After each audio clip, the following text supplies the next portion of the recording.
I wanted to talk a little bit about grief. Grief. Yay, yay, yay, yay, yay, yay. Grief, grief, grief, grief, grief, grief. If you're watching this video and you are currently experiencing a really life-altering and shattering grief, I'm really, really sorry. I'm extremely sorry for your loss. I hope that this can be just 10-20 minutes that you give to yourself to feel loved, to be with yourself, to stay connected. I hope that you can hear that rain in the background and it's a nice white noise. And I do better when I'm tapping or doing something else, so hopefully the tapping is relaxing. I'm going to be sipping on some juice that I made myself.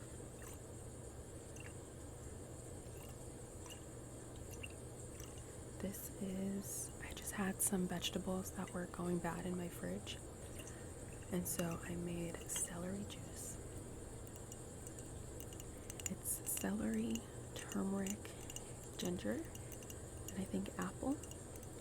And I just put a tiny bit of agave and a tiny bit of water, and this seriously makes a difference. I feel way more hydrated. I've been getting over a cold, so this is my juice that I'll be sipping on. So let's get into it. What is grief? How do you grieve?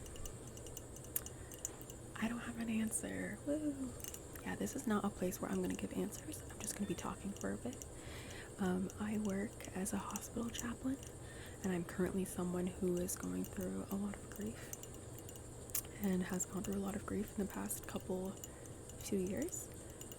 I come from a war-torn area, and my family are refugees. So there's been a lot of studies. I'm also studying for a helping profession that does a lot on just understanding grief, interacting with it, engaging with it. So yeah, and it's just an area that I'm really passionate about. One thing that's important to remember is that we experience grief since the moment that we come out of the womb. Since we come out of the womb, we have to disconnect. Our umbilical cord is cut off. We have to disconnect from our mother. And then we have to disconnect from ourselves. We have to start crying. We have to start crawling. We have to start eating in a new, different way. There's a lot of loss. With life comes loss. But of course, eating a new way means that we can eat fuller, richer foods. It means that we can enjoy different flavors. But it's still a loss. And then when we're kids, we might lose a toy. We might lose a friend. Or we might go through a different kind of grief. We might move. And as adults, we're still experiencing those losses. So one thing that's important to know is that grief is universal. Not everyone allows themselves to experience it, but everyone will or has experienced it. Everyone definitely has. There are obviously different levels of grief. I don't think it's helpful necessarily to rank them in any way, but I think it's just important to know that there are griefs that deal with big parts of our identity and that really change who we are, and there are some that just live in our body, maybe need to be addressed. I want to encourage you to take time to grieve. That means that intentionally acknowledging these losses, and then also letting yourself be with them, being present with yourself through them. If you're going through a really life-altering grief right now, or loss, I'm really, really sorry. I'm really sorry, and I'm really proud of you for clicking on this video and trying to use resources to be with yourself in a greater way, in a way that is more helpful, in a way that can lead to a more fulfilling life. I just want to give you a tiny bit of hope that you're not alone, that statistically grief evolves and changes, and it's not going to be how it is right now forever, even if it feels like that. One thing I really want to try not to do is give you any type of false hope or speak in a way that's not helpful. I don't want to necessarily take away from your grief in any way. My goal is never to take away your grief. With grief, it's not something that goes away. It's just something that integrates into your life. So the goal is not making it go away.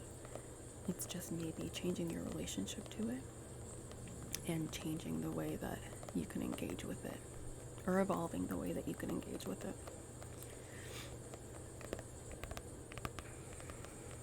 I think there's a lot of resources on acute grief. So that's something that big tragedy just happened. What do you do? I think there's a lot of resources on that. I don't think there's too many resources on long-term, late-stage grief. So this is like 2 years after a big tragedy happened, 3 years after a big tragedy happened. When a big tragedy happens, the most important thing is not to judge yourself. I know it sounds so cheesy, but to get to this place of radical acceptance, that none of your feelings are right or wrong. They're not good or bad. They just are. You may feel like a different person than you were before the tragedy happened. That's totally normal. Grief can look like sadness. It can look like anger. It can look like anxiety. It can look like wanting to party. It can look like being really sexual. It can look like being not sexual at all. It can look like needing to break up with your partner. It can look like needing new friends or needing to move. Impulsiveness, laziness. It can look like so many things. And if you've gone through a big loss recently, I encourage you to think what habits are different now because of your loss. Those are probably ways that you're grieving. Just to pay attention to those. The number one tip I can give you for grief is to create a grief ritual. Grief rituals plus healthy habits equals integration and a more fulfilling life. One way you can start to do this is just to picture what a healthy you would look like. What does a fulfilled your name look like? What kind of habits do they have? What do they look like? What do they smell like? What do they dress like? What do they act like? What do they sound like? What kind of words do they use? Do they read books? What kind of videos do they watch? If I were you, I would write this down and then create habits around becoming that person. And if it doesn't feel authentic at first, that's totally fine. You know what? It is authentic because you chose to do it. And people are complex. Just because I'm not very good at sports doesn't mean me doing a sport isn't authentic or genuine. It is, because I would chose to do a sport.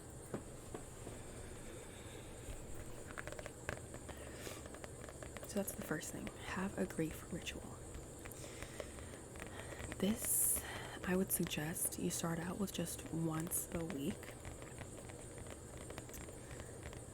If it feels really all-encompassing, you can really do once a day.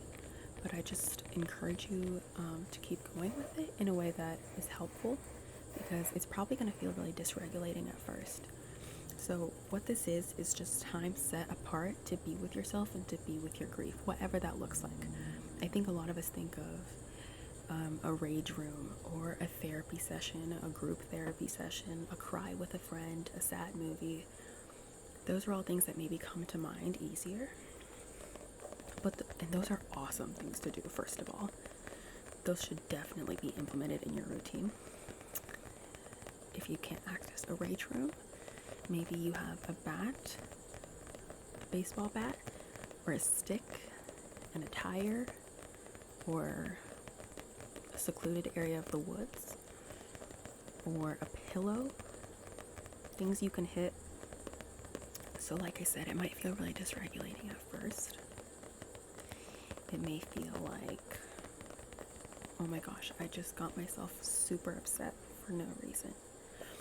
a good way to continue with this practice is, oh my gosh, my thing's open. A good way to continue with this practice is to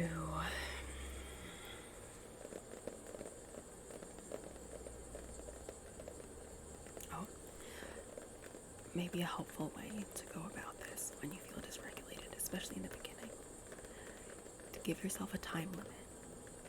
I'm allowing myself to feel these things for 1 hour, 10 minutes, 5 minutes, however much seems helpful. And have a routine for afterwards. The same way a workout happens, you warm up, you work out, and then you cool down to prevent injury. So you need a warm up. Okay, I'm getting myself in the zone. Maybe that's a meditation. Maybe that's a poetry reading. Maybe that's a sad song. Go through your workout, whatever that may look like mentally. That can be listening to a song that reminds you of the person that you loved. That can mean sitting with your body and letting yourself 10 minutes to feel the grief in your body, to name it, to be with it. That can be working out, feeling angry, going to a rage room. That can be being with a friend, talking about the issue, not the issue, the grief. And then have a cool down, stretch, listen to a different type of song, start reading a book.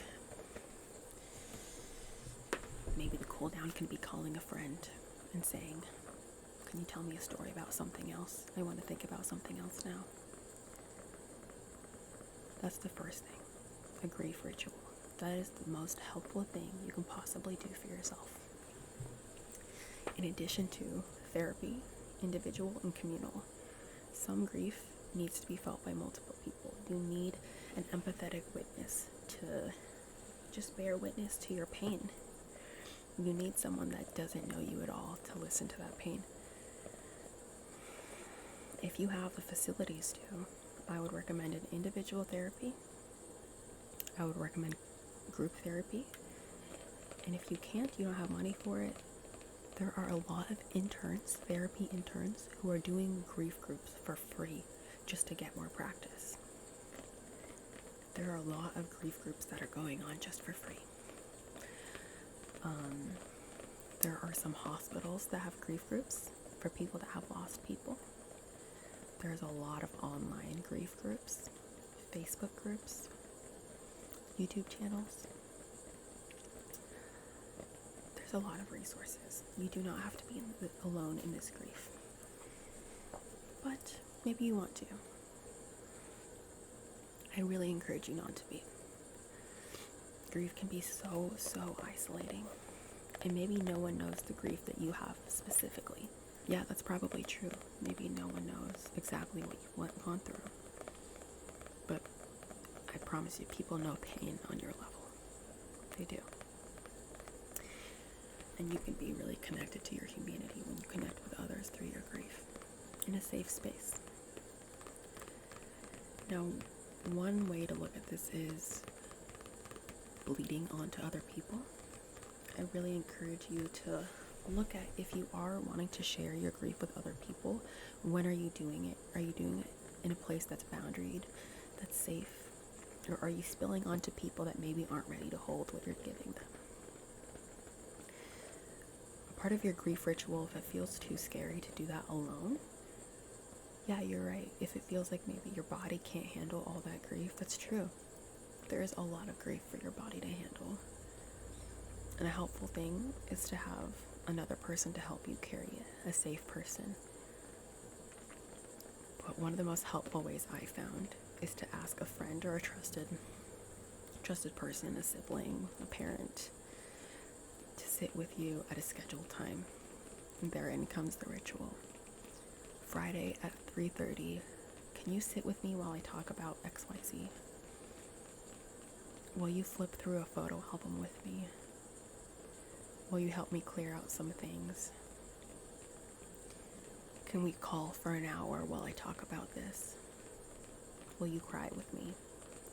That is a very understandable thing to ask someone that loves you. And it can be really helpful. You can even just say, can you be there while I talk? And if I get overwhelmed, will you help me regulate? This maybe needs something like grounding. There's so many grounding exercises online for free that you can find. Grounding yourself is a great place to start. It's a way that you can get back to a place of safety and non-judgment within yourself.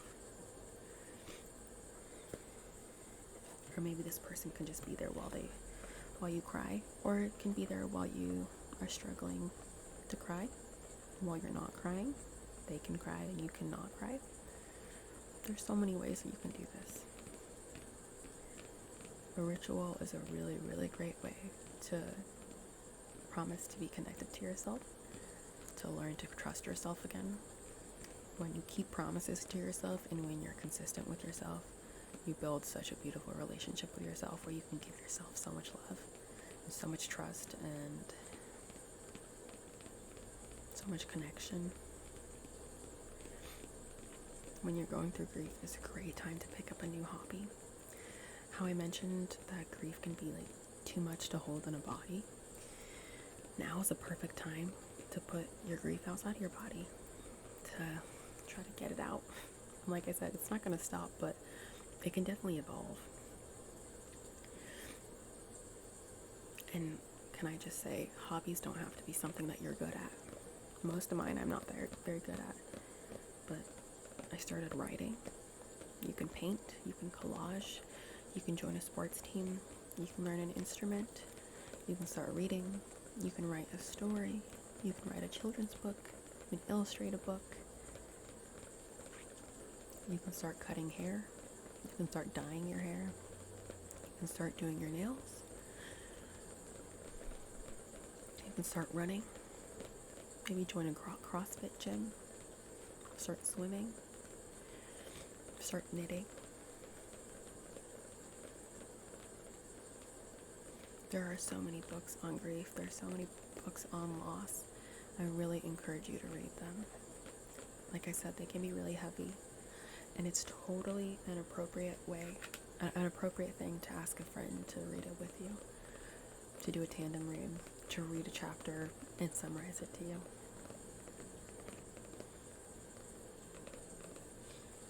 An important thing to remember is that grief changes. It can look like deep sadness one year, and it can look like anxiety the next, and it can look like anger the third. And what I mean by that is not necessarily going through the stages of grief. What I mean by that is it can be easier to be compassionate with yourself in some stages rather than others, and that's important to remember. Maybe you're not so comfortable with anger, so in 2 years when you start feeling angry about it, that's going to be hard to like yourself. Just remember that. Just pay attention to it. Just pay attention to it. Maybe at first you were a partier and it made you really likable after this grief because you wanted to take your mind off of it. And then 5 years down the road, you became a hermit, and it's hard to like yourself in that. Maybe. I hope that's not the case. But it usually is in some way. The ritual is a great way to go back to a place of non-judgment. Ritual. You know, historically, we're tribal. People are tribal. And there were elders of the village who would witness our grief and who would hold it. And they would create like a container for our grief. I forget his name, who said that. But a container for your grief is really important because you can't hold it all. So that's another person, another thing, people, a community, art, stories. This is also a great time to volunteer. Volunteering does so much for us. Get involved with your local community, local church, local nonprofit. Volunteering, it's somatic work. It is usually work that requires your hands and your body. It's work that's usually not, actually no, I won't say that. It can be demanding, it can be not demanding. but it takes you outside of yourself. It connects you with a community. It engages your body. Now is a great time to volunteer. You see other people who are really struggling too, normally when you volunteer. And it's a great time to recognize that people are living every day with huge amounts of grief. And it's okay. That's okay. Most importantly, I just want to say, don't ignore yourself. Don't ignore yourself. It's okay to be afraid of yourself. It's okay to be a new person. And you haven't lost the old you. Okay? You haven't lost the old you. You're still there. But growing and evolving is what we have to do. And grieving, it may not feel like it, but it's part of survival. So by grieving, by being intentional, you're surviving.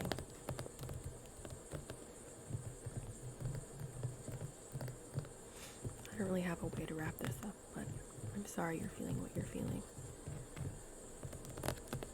And I'm sorry for everyone who has to grieve, which is everyone.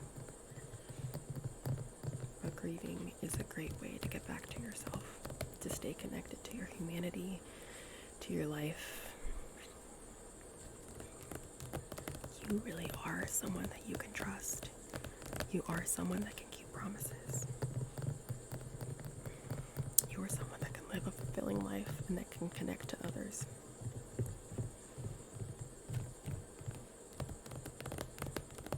I hope you can find some time this week to be with yourself. Find a feelings wheel, pick out 10 feelings, write about them, meditate and go on with your day. And do it again next week and do it again next week. And find a therapy group